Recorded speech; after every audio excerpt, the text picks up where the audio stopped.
Salut à tout le monde, c'est Bertie le Kamite. Voilà, donc je reviens avec une vidéo un peu longue cette fois-ci, mais assez passionnante. Donc installez-vous bien. Ça faisait un moment que je n'avais plus fait de vidéo, donc là je reviens en force. C'est vrai que c'est pas le sujet qui est, c'est pas un sujet favori, c'est pas celui-là que les gens préfèrent le plus, parce que voilà, ça ne parle pas de la bêtise. Voilà, je vais parler de la religion. Donc, un sujet aussi parfois qui peut un peu fâcher, sachant que la majeure partie de nos frères sont avant tout chrétiens, musulmans, juifs et autres, et fiers de l'être. Donc, à savoir ceux-là qui ont fait le choix de trahir leurs ancêtres. Parce que nos ancêtres ont passé des siècles à combattre ces religions que nous avons aujourd'hui, que nous sommes en train d'accepter aujourd'hui, et dont nous, à un certain moment, on se l'approprie au point où ça devient, par exemple, chez nous, on va prendre le cas des gens qui s'enrichissent derrière les religions. Aujourd'hui, les gens sont tellement, les Africains, quand je les vois, ils se disent chrétiens, musulmans et autres, tellement fiers de l'être au point où les légitimes propriétaires même, à un certain moment, se trouvent en arrière-plan. Donc c'est justement le cas en Europe où aujourd'hui, on voit les Européens eux-mêmes, c'est-à-dire qui sont venus en Afrique pour nous imposer leur religion. Aujourd'hui, chez eux, c'est tout à fait le contraire. Donc c'est étonnant parce que le noir a pu exceller dans un domaine comme celui-là, c'est-à-dire le noir a excellé dans la tricherie, dans le copier-coller. Le noir excelle dans la religion des autres. Hier, c'était les Européens qui partaient de l'Europe en fait pour venir évangéliser le peuple africain. Mais aujourd'hui, c'est plutôt nous, les Noirs, qui partons de l'Afrique pour venir évangéliser le peuple européen. Si vous pouvez bien remarquer sur place en Europe, la majeure partie des églises, les édifices religieux autres sont transformés en boulangerie, en salle de gym. Les gens s'en foutent. Il y a des dimanches, tu vas à la sortie des églises, tu vas voir 3, 4, 5 personnes qui sortent des églises. Ils n'en ont plus strictement rien à foutre. Par contre, en Europe, on va remarquer que la plupart des temps, où on trouve plein de gens, des églises qui se remplissent d'un autre côté, ce sont les Noirs. Donc ce sont encore les pasteurs. Ou alors les prêtres noirs pour la plupart des temps qui partent de l'Afrique pour aller travailler en Europe. Donc pour évangéliser encore le peuple européen. Et malheureusement, à travers cette religion-là, ces religions, nous avons pu nous réconcilier au point de prier dans les mêmes églises, prier dans les mêmes mosquées, les mêmes synagogues avec hier ceux qui étaient nos adversaires et qui sont encore jusqu'à aujourd'hui nos adversaires. Donc le but de ma vidéo aussi, c'est pas un clash, c'est pas des insultes. Et comme vous le savez, la plupart des temps, c'est des choses que je ne tolère pas. Je ne fais pas des vidéos pour insulter des gens. Donc si quelqu'un s'hasarde peut-être à faire un commentaire insultant envers nos frères noirs qui sont musulmans ou chrétiens, je vais automatiquement supprimer et la personne se verrait bloquée. Donc c'est comme d'habitude. Les gens ont eu à dire que voilà, je fais des vidéos parce que je cherche le buzz. Mais un sujet comme celui-ci que je suis en train de traiter à l'heure actuelle, c'est sûr que ça ne fera pas le buzz parce que ce n'est pas le sujet que les gens apprécient le plus. Voilà. Donc l'important ici pour moi, c'est de passer un message. Le but ici, ce n'est pas de demander aux Noirs qui sont chrétiens ou bien musulmans ou bien juifs de quitter ces religions-là parce que c'est peine perdue. Donc connaissant le degré de conditionnement psychique, le confinement qu'il y a dans ces religions monothéistes dites révélées, il n'est pas possible au jour d'aujourd'hui de demander à nos frères noirs de quitter ces religions déjà. Qui suis-je pour leur demander de quitter ces religions? Je ne suis rien, je ne suis personne pour leur demander de le faire. Mais mon but ici, c'est de protéger les générations à venir. Que pouvons-nous faire pour pouvoir protéger nos enfants qui vont venir dans des décennies? Comment les protéger pour pas qu'ils entrent aussi dans ces religions comme cette génération d'aujourd'hui qui est complètement égarée? Cette génération qui a choisi de trahir le combat de ses ancêtres en adhérant aux religions qui sont venues nous esclavagiser nos ancêtres. Donc le but aujourd'hui, c'est de former une nouvelle génération de Kamites capables de défendre ce continent, de former une nouvelle génération qui aura cette fierté d'être africain et de croire pas de croix, parce qu'il n'y a pas de croyance en fait dans notre spiritualité africaine. Donc, à un certain moment, je me suis dit, le plus important, c'est d'avoir des Noirs aujourd'hui, une nouvelle descendance, une nouvelle génération, donc authentiquement kamite, capable de défendre nos intérêts. Et c'est pour ça qu'il faut former cette nouvelle génération-là à aimer d'abord l'Afrique, afin de pouvoir la défendre contre l'ennemi. Donc le but ici, ce n'est pas de dire que voilà, vous allez sortir de ces religions, je sais que c'est mission impossible. Donc arrêtez d'abord de donner les noms, soi-disant, donc entre guillemets, les noms musulmans et chrétiens à vos enfants, à nos enfants. Ça passe aussi par là. Parce que quand vous dites donner des noms, je ne sais pas, musulmans ou bien des noms chrétiens à nos enfants, en réalité, c'est des choses qui n'ont jamais existé. Un nom musulman ou bien un nom chrétien n'existe pas. Les noms ont une signification dans une langue précise. Et ces noms-là, que nos enfants portent aujourd'hui, ou bien que nous-mêmes aujourd'hui, la plupart des temps, moi par exemple, je m'appelle Bertie, bon, disons le diminutif de Bertrand, il y en a qui vont s'appeler Paul-André, comme on peut voir la majeure partie des Noirs, Paul-André Marie. On va voir d'autres qui s'appellent Ben Youssef Abdelkader. C'est-à-dire qu'on porte les noms soit des Européens, soit on porte les noms des Arabes. Ça n'a rien à voir avec une religion, parce que ces noms-là existaient avant l'arrivée des religions. Donc quelqu'un ne peut pas aujourd'hui me dire que je me suis islamisé, il faut que je porte un nom musulman. Non, tu ne portes pas un nom musulman en ce moment, mais tu portes un nom arabe. Ainsi que celui qui dit être chrétien, il s'appelle André Pierre, il ne porte pas un nom chrétien, mais il porte un nom occidental. Donc j'entends souvent parler de ça, moi à un certain moment, ça me fait rigoler. Donc je me dis ici, le plus important aujourd'hui, c'est le retour aux sources. C'est de retourner sur le chemin de la sagesse qui a été tracée par nos ancêtres.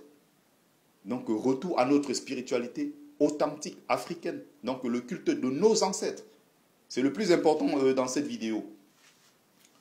Donc après ça, je me suis toujours posé des questions. Je me dis, mais attendez, comment se fait-il que les Noirs puissent croire que ces religions-là sont arrivées pour notre bien? Comment se fait-il que le Noir puisse penser à un certain moment que ces religions-là sont arrivées pour nos beaux yeux? Que ces gens-là ont débarqué de chez eux, après des mois peut-être de marche, parfois d'autres avec des traversées difficiles avec le bateau et autres sont venus chez nous pour nous imposer quelque chose qui puisse être bien pour nous, pour pousser les Africains à cotiser à travers les prières pour pouvoir réserver leur place au paradis? Je n'y crois pas un seul instant. On ne peut pas nous refuser le transfert des technologies qu'on trouvait important, utiles pour nous, et nous imposer les religions. Les gens ne peuvent pas venir imposer ces religions-là pour nos beaux yeux. Il n'y a qu'en Afrique qu'on ouvre les portes en disant venez, on a tous les problèmes ici et pour le résoudre, il faut plutôt créer les édifices religieux, créer des écoles pour le christianisme et les écoles coraniques et autres. Il n'y a que chez nous en Afrique qu'on accepte ça. Avec les présidents déjà détourneurs de fonds publics qui sont tellement riches et qui ne manquent de rien, mais qui ont choisi encore d'abrutir le peuple avec ces religions venues d'ailleurs. D'autres diront exactement, ce sont des copier-coller de notre véritable spiritualité dans l'Égypte ancienne que les gens ont pu ramener chez eux et ils ont transformé à leur sauce, quoi. Mais je ne veux pas rentrer dans ce débat-là. Le but ici pour moi, c'est de passer un message.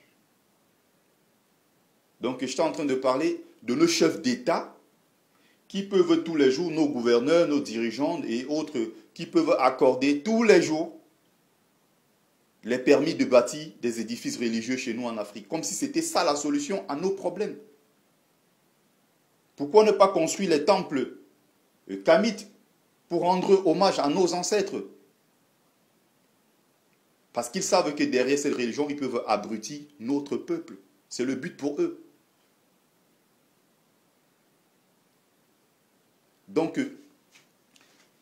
je prendrai peut-être encore l'exemple d'un pays comme le Congo-Brazzaville, avec le président Sassou Nguesso qui s'est islamisé. On a eu à côté le président Omar Bongo et tout.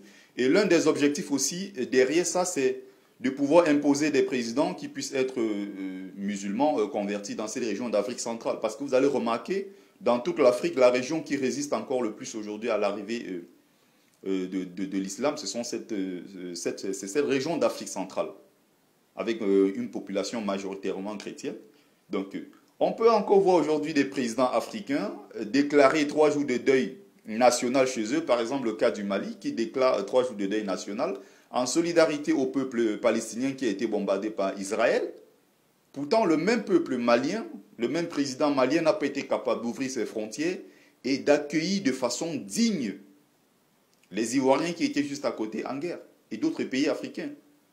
Pourquoi ils ne sont pas capables de le faire, mais ils déclarent sur leur terre? Simplement parce qu'ils vont aller mendier quelques millions dans les pays arabo-musulmans. Ceci n'a rien à voir avec une insulte ou une attaque frontale. J'étais en train de dire au début de ma vidéo. Le but, c'est pas ça, mais de faire passer un message. Donc, je vais aussi parler du judaïsme. Je ne vous apprends rien. Vous savez bien qu'il y a des Noirs qui sont juifs, donc à savoir les Falachas d'Éthiopie. Ce sont ceux-là, ce sont ces Noirs-là qui sont reconnus aujourd'hui par la communauté juive mondiale comme étant des juifs, donc des juifs noirs. Après ça, il y a d'autres peuples aussi qui sont, par exemple le peuple d'An de Côte d'Ivoire, on dit d'eux qui sont aussi des descendants de juifs. Il y en a au Ghana, des Igbo au Nigeria. Il y a d'autres aussi qui parlent des Bamileke, mais ça, je ne suis pas convaincu du tout. Il y a le peuple Lemba d'Afrique du Sud. Il y a beaucoup de peuples un peu dispersés en Afrique qui sont descendants des Juifs et qui sont noirs. Donc je ne vous apprends pas ça. Et ceux-là également, comme tous les Noirs qui sont musulmans et chrétiens, ils ont choisi de trahir le combat mené par leurs ancêtres pour repousser ces religions-là. Après, d'autres me diront non, ils ont eu le choix. En réalité, je ne pense pas qu'il y ait un seul parent africain qui ait demandé à son enfant s'il peut l'amener dans une mosquée ou une église ou bien, je ne sais pas, synagogue et tout, quand il était tout petit. Donc moi aussi, j'étais chrétien, j'étais catholique confirmé par l'archevêque de Konsamba à l'époque. Donc au Cameroun, on l'appelait Dieudonné Watio, Monseigneur Dieudonné Watio. Donc j'ai été chrétien confirmé. J'ai même servi à l'église catholique, mais heureusement aujourd'hui je suis sorti de cette merde-là. C'est l'un des plus gros regrets aussi de mon parcours. Aujourd'hui, je me suis réconcilié avec mes ancêtres et tout va bien, je peux vous rassurer. Ça se voit d'ailleurs sur mon visage. Voilà. Et je vais continuer maintenant parlant, donc je ne voulais pas trop rester longtemps sur le judaïsme parce que bon, il n'y a pas, les Falachas, ils sont, disons, les Noirs qui sont juifs, ils ne sont pas aussi nombreux que ça. Et c'était une religion qui était prosélyte au départ, donc le judaïsme. Et malheureusement, aujourd'hui, ce n'est plus le cas, ou bien heureusement, donc ça dépend. Je veux parler maintenant du cas du christianisme. Je veux parler du cas des chrétiens. Chaque fois que ces occidentaux qui sont chrétiens se sont engagés dans la religion, ça n'a jamais été pour rien. Chaque fois qu'ils l'ont fait, c'était dans un but précis. Je vais commencer par l'un des rois de France qu'on appelait le roi Clovis. C'est lui qui avait ramené le christianisme en France. C'est lui qui s'était converti au christianisme. On l'appelait le roi Clovis. Tout le monde sait qu'il ne l'avait pas fait parce qu'il était trop un grand croyant ou bien il ne l'avait pas fait pour les beaux yeux du peuple français. Mais il l'avait fait pour son but ultime qui était un but politique. Donc tout le monde connaît les conditions dans lesquelles ça s'était passé.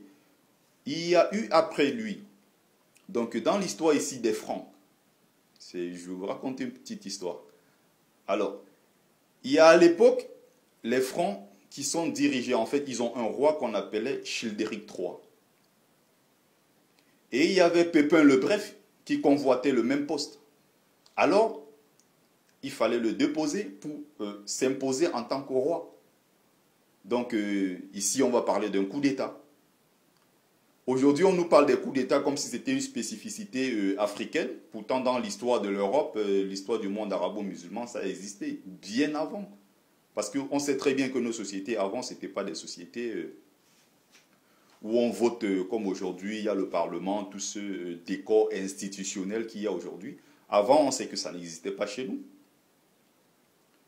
Donc, Pépin le Bref, pour prendre le poste de Childéric III, qu'est-ce qu'il fait? Il choisit de déposer Childéric III, qui est le roi légitime des Francs. Et il se trouve qu'à cette période-là, les Lombards sont attaqués. Les Lombards ont envahi la ville de Rome. À l'époque, il y avait un pape qu'on appelait Étienne II. Qu'est-ce qui se passe? Les Lombards ayant envahi Rome, le roi Étienne II, pour se débarrasser définitivement des Lombards, appelle Pépin le Bref pour que Pépin le Bref lui vienne en aide, donc militairement. Pépin le Bref, qui arrive et qui l'aide définitivement à chasser les Lombards, par la suite est nommé roi sacré des Francs par le pape Étienne II. Donc c'est celui-là qu'on appelle, que les chrétiens vont appeler le représentant de Dieu sur la terre. Donc un pape qui choisit de démettre de ses fonctions un roi pour installer celui qui est venu l'aider dans son combat qu'il menait contre les Lombards. Encore une fois, l'utilisation du religieux à des fins politiques. Il n'y a que le noir pour ne pas comprendre ça. Il n'y a que le noir pour penser qu'à un certain moment, les gens peuvent venir en Afrique, nous proposer leur religion, nous imposer leur religion pour nos beaux yeux, pour aller les concurrencer au paradis, si ça existe. Il y a eu la guerre des croisades, tout le monde le sait. L'histoire de Bernard de Clairvaux, qui sont ici des garants de l'Église, les révérends, les plus hautes personnalités dans l'Église, ce sont eux qui avaient soutenu la guerre des croisades.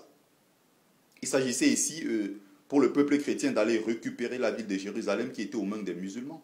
Grégoire VIII également. Il y avait également Frédéric Barberousse. C'est des gens qui ont contribué directement. Pourtant, ils étaient des gens des églises, qui étaient des gens respectés, qui avaient une certaine influence dans le monde occidental en général et dans les églises. C'est ceux-là qui ont pu, à un certain moment, se servir toujours du politique, de la religion à des fins politiques. Parce que la religion aussi a un but politique. Ce n'est pas pour rien que ceux-là qui sont supposés être les représentants de Dieu sur la terre, à un certain moment se sont retrouvés. Il y avait 3 papes au même moment. Beaucoup ne le savent pas. Il y avait 3 papes au même moment qui se revendiquaient papes. Chacun dit c'est moi, l'autre dit c'est moi, l'autre dit c'est moi. Au même moment, on a eu 3 papes. Il en va de même dans le monde arabo-musulman, on a eu 3 califes au même moment. Il y avait un qui avait installé sa capitale à Bagdad, un autre qui a installé sa capitale à Kérouan en Tunisie, et un autre qui avait installé sa capitale à Damas en Syrie. Donc on avait 3 califes au même moment. Si ce n'est pas pour un but politique, c'est quoi donc? C'est aux Africains aujourd'hui de se poser les bonnes questions. Est-ce que nous sommes sur le bon chemin? Comment se fait-il que le seul domaine dans lequel le noir excelle, c'est la religion des autres? Parce que nos ancêtres, il faut bien préciser ici, n'ont pas créé, n'ont pas inventé de religion, mais une spiritualité. C'est pour ça d'ailleurs que nos ancêtres sont les premiers écologistes de la planète Terre. Parce que leur spiritualité l'imposait. Donc vivre en accord, en harmonie avec la nature et avoir un certain respect pour les règles qui sont primées dans la société. C'était ça l'époque. Donc, pour finir ici avec l'histoire du christianisme, il y avait aussi, vous allez remarquer quelque chose, dans toutes les sociétés, toutes les civilisations se protègent contre l'ennemi qui vient en face. Il n'y a que dans notre société africaine où on ne le fait pas. Il n'y a que chez nous, les Noirs, qu'on ne le fait pas. Il n'y a que chez nous qu'on ouvre les portes pour dire à l'ennemi, non, venez vous installer. La solution à nos problèmes, c'est d'ouvrir les églises, de délivrer les permis de construire, de bâtir les églises, les édifices religieux un peu partout. Il n'y a que chez nous qu'on le fait. C'est vrai que le Maghreb aussi, c'est chez nous. Parce que la majeure partie, tous les pays du Maghreb dans le sud, en majorité, sont des pays qui sont peuplés de Noirs. Quand je dis Noirs ici, la majorité, des Noirs charbon aux cheveux crépus. même s'ils font tout dans leur pays pour mettre cela en deçà de 10%, je veux prendre le peuple égyptien par exemple. En Égypte, on a plus de 90 millions d'habitants. 11% de la population, il y a beaucoup de Noirs parmi, et 11% de la population est chrétienne. Mais récemment, en 2016, l'Égypte a voté une loi dans le Parlement. Et c'est par décret présidentiel qu'on peut construire une église en Égypte. Donc c'est un pays ici majoritairement chrétien, mais qui se protège de l'ennemi en face qui est le monde chrétien. Un pays musulman. On ne peut construire que 4 églises en Égypte par an. Et ceci par décret présidentiel. Donc ils font tout pour se protéger, eux, en tant que musulmans. Il faut voir le combat que les Européens sont en train de mener aujourd'hui en Europe pour empêcher la construction des mosquées. C'est leur droit. Ils protègent leur civilisation. Ils protègent, parce qu'on sait que tout le monde sait que l'Europe est judéo-chrétienne. Ils tentent de se protéger. C'est le même cas en Chine.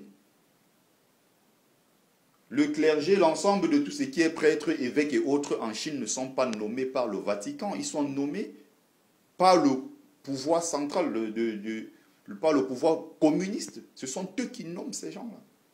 Tout simplement parce qu'ils veulent se protéger sur leur propre territoire. Et ce n'est que normal. Il n'y a qu'en Afrique qu'on ouvre les portes. Tu peux voir un pays aussi pauvre que le Niger qui a réussi l'exploit d'avoir 65 000 écoles coraniques.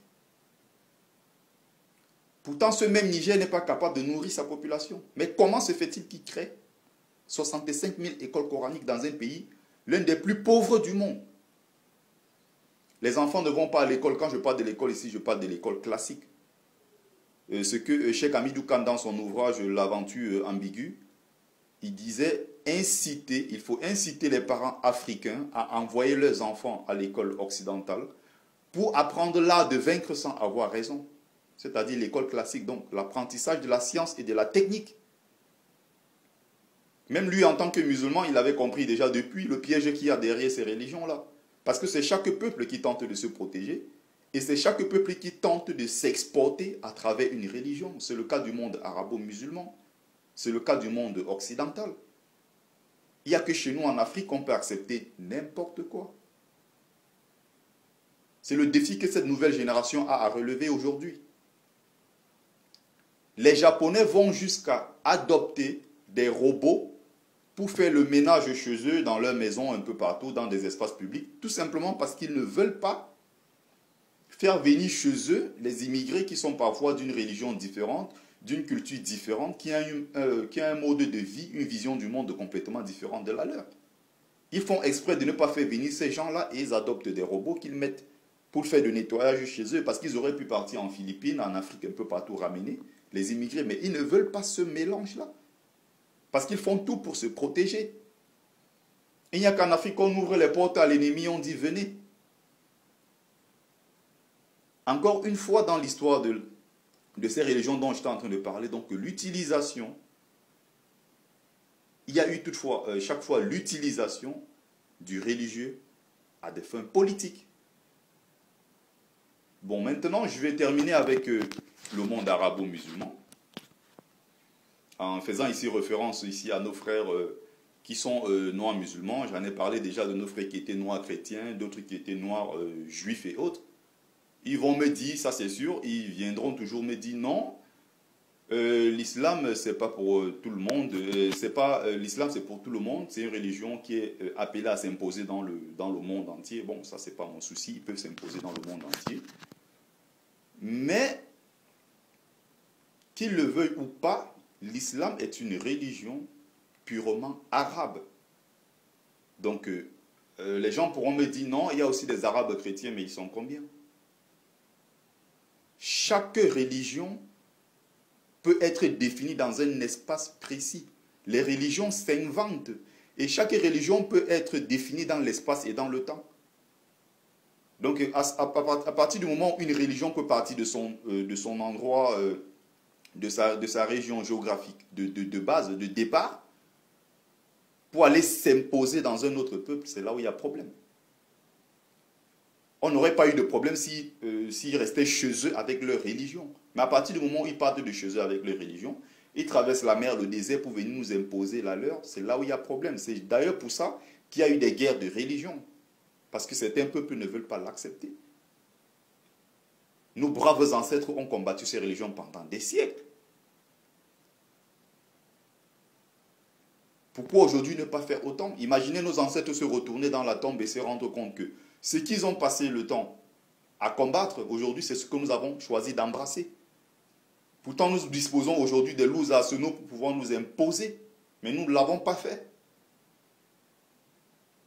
Donc, quand je parlais ici du monde arabo-musulman, c'est à travers l'islam qu'ils ont été connus dans le monde. Quand ils ont commencé à faire le tour du monde pour s'imposer, c'était sous l'égide de l'islam, c'était sous la bannière de l'islam. Donc ce monde, et même d'ailleurs, dans le Sourate 42, verset 7, où ils disent à l'intérieur, le père, en fait, des prophètes, donc l'un des pères, Ismaël, il dit dans sa parole, il demande à Dieu d'envoyer un prophète arabe pour enseigner l'islam en langue arabe, donc dans leur langue, pour que le message puisse passer. Donc à la base, c'est une religion qui est arabe avant de s'exposer, de s'exporter à d'autres peuples, aux autres peuples. À la base, c'est une religion arabe. Et qu'on le veuille ou pas, aujourd'hui, la plus grande institution dans le monde après l'ONU, beaucoup ne le savent pas, c'est l'OCI. Donc l'organisation la plus puissante au monde après l'ONU, c'est l'OCI, donc l'Organisation pour la coopération islamique.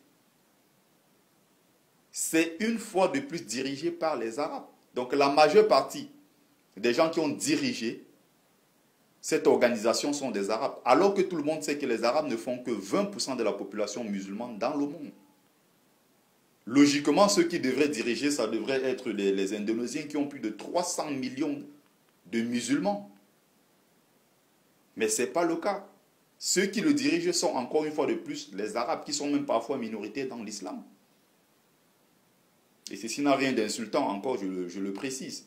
Donc, quand Ismaël, je disais ici, demande à Dieu d'envoyer un prophète, et celui qu'on avait envoyé, celui que Dieu a envoyé, qui est leur prophète, sallallahu alayhi wa sallam, c'est encore une fois un arabe que Dieu a envoyé. C'est pour ça que les arabes dans l'islam se disent qu'ils sont prioritaires, parce que c'est par eux que le message est arrivé. Quand on parle du prophète sallallahu alayhi wa sallam, qui est au mont Hira, et qui reçoit les paroles saintes de l'ange gardien. Donc encore une fois ici, c'est à la Mecque, donc en terre arabe. La deuxième ville sainte de l'islam, c'est encore Médine. Encore une fois, c'est en terre arabe. Quand les musulmans prient, ils prient en direction de la Mecque. Donc encore une fois, les prières sont orientées sur une terre arabe. Ça aurait pu être au Japon, au Mexique, en Centrafrique, je ne sais pas, au Guatemala. Mais comme par hasard, le prophète Mohammed sallallahu alayhi wa sallam, il est arabe. Donc l'islam est né en terre arabe, les prières sont dirigées en terre arabe. Donc encore une fois, ce peuple arabe s'est imposé dans le monde à travers cette religion. Ils se sont fait connaître dans le monde quand ils ont fait ce qu'ils appelaient l'hégire. C'est à travers cette religion. Le siège de l'OCI dont je parlais, donc l'Organisation pour la coopération islamique, le siège de l'OCI, c'est à Jeddah, en Arabie Saoudite. Donc encore une fois, en terre arabe. C'est largement suffisant pour comprendre. C'est pour ça qu'il y a certains Arabes qui te disent, mais je ne sais pas qu'est-ce que ce négro vient faire dans l'islam. Parce que de leur côté, ils savent que ce sont eux qui avaient rapporté le message à travers leur prophète. Ils savent que l'islam leur appartient, ils sont les légitimes propriétaires, mais ils ont juste imposé leur religion aux autres à un certain moment de l'histoire. C'est aussi simple que ça à comprendre. Donc, j'ai pris quelques exemples pour faire juste passer le message pour ceux qui pourront le comprendre. Donc, le plus important ici pour moi, c'était ça le but, essayer de faire passer ce message-là. Et par la suite, en dehors de Médine et la Mecque, il y a d'autres lieux saints de l'islam Il y a un lieu qui est Kairouan en Tunisie, donc cette fois-ci en terre africaine. Et il y a même une quatrième ville, sainte de l'islam dans le monde, qu'on appelle Hara. C'est en Éthiopie. Il y a même beaucoup de Noirs en Afrique, de musulmans nés et grandis là, qui meurent sans jamais savoir qu'il y a une quatrième ville qui s'appelle Hara en Éthiopie. Donc ils auraient pu aussi aller faire leur pèlerinage sur place à Hara, qui détient plus de centaines de milliers de mosaïques, tout ce qui est de la religion musulmane. Mais curieusement, tous se cotisent pendant l'année pour se diriger systématiquement vers la Mecque.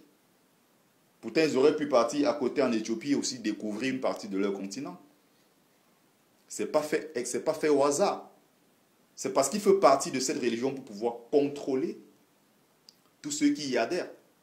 De même que le christianisme, de même que le judaïsme. Quand je vois aujourd'hui les juifs noirs, les falachas qui font tout et tout pour faire l'alia, donc rejoindre la terre sainte qui est Israël, on leur demande, parce que pour rejoindre la terre sainte d'Israël, pour faire l'alia, il faut d'abord vérifier si dans ta lignée des ancêtres ou bien tes grands-parents, s'il y en avait un qui était déjà juif, d'un, et de deux, il faut vérifier si celui-là a été enterré dans un cimetière juif. C'est pour ça que les enfants des falachas, qu'on appelle les falachas mouras, ont du mal à faire l'alia, donc rejoindre Israël. Parce que la plupart des temps, quand on vérifie ce que je viens de citer, on ne voit pas qu'il y ait vraiment un lien étroit entre leur pays ou bien leur spiritualité, eux, et le monde juif. Donc on va parler ici d'Israël. Quand je vois les Noirs aujourd'hui se bousculer partout, mais c'est pas au hasard si on est tellement feignant. Quand tu te rends compte dans un pays, le plus riche d'un pays est un pasteur. Quand on vient en Europe vérifier les plus riches dans nos communautés noires, ce sont les pasteurs. À un certain moment, ça pose problème. Ça montre jusqu'à quel point on est feignant. Bernard de la Villardière, dans une émission enquête exclusive récemment, il montrait les Noirs qui ont réussi leur vie. Il est venu à Château d'Eau filmer, il montrait les Noirs qui vendent des chaussures, les Noirs qui ont des salons de coiffure. Il montre les Noirs qui sont pasteurs, qui construisent des grands centres ici, des grandes églises ici, où les gens viennent prier, ils dansent, ils chantent toutes les nuits. Et le matin, ils sont même fatigués pour aller au boulot parce que toute la nuit, ils ont passé le temps à chanter et à danser. Il n'y a que chez le peuple noir qu'on peut voir ce genre de conneries. Et les Noirs se sont plaints le lendemain partout sur Internet. Non, c'est de la discrimination, c'est des idées reçues. Mais il a raison, le mec.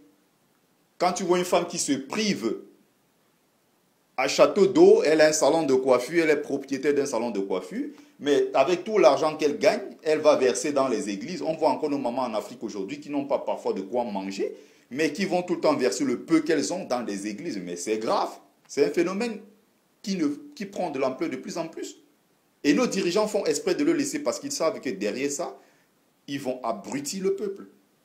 C'est tout bénef pour eux.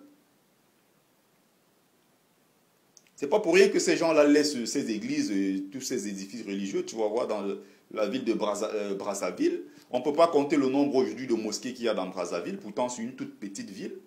Il y a des fois, les prières se font, il n'y a que 5, 6, 7 personnes qui sortent des mosquées. Mais le plus important, il faut investir dans ces lieux-là pour pousser les gens. Et c'est d'ailleurs la raison pour laquelle le système fait exprès que même dans le dernier village, le plus reculé d'Afrique, qu'il y ait des églises, qu'il y ait des mosquées, mais qu'on n'ait pas des écoles classiques. Ils font exprès. Comment se fait-il qu'on peut construire des mosquées, des églises et autres, des édifices religieux, pour que les gens prient, et juste à côté, on ne met pas des hôpitaux pour soigner ces mêmes gens-là, au cas où ils sont malades, pour éduquer ces enfants-là, qui en ont tellement besoin. Il n'y a que chez nous qu'on accepte ce genre de bêtises. Et il n'y a aucune société dans le monde qui a été construite autour de la religion.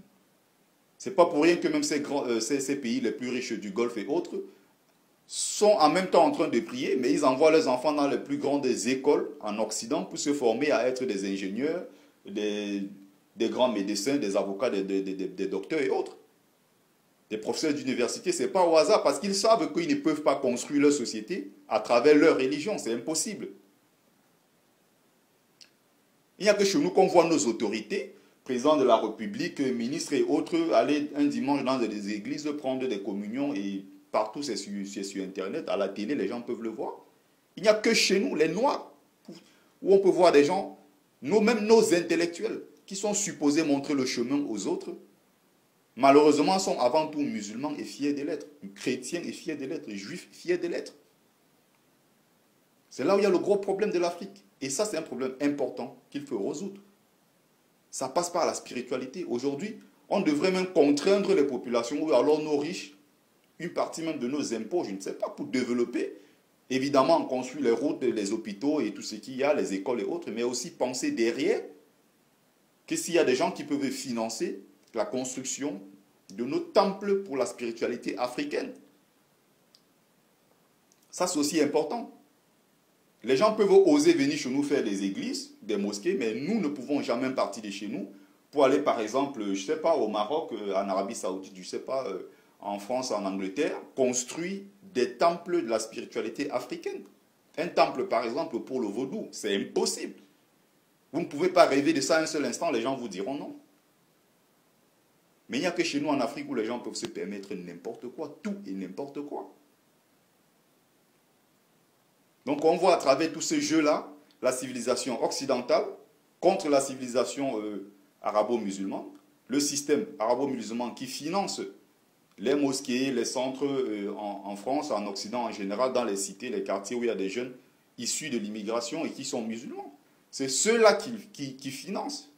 L'Occident aussi en même temps fait tout pour se prémunir, pour se protéger, pour qu'il n'y ait pas aussi trop de musulmans que ça, qu'il n'y ait pas aussi tant de mosquées chez eux, qui est un pays traditionnellement judéo-chrétien.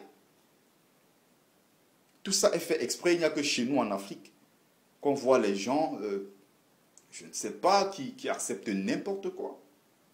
Donc j'aurais terminé là-dessus. C'était Bertie Le Camite de retour. Donc au pas tous, merci de m'avoir écouté.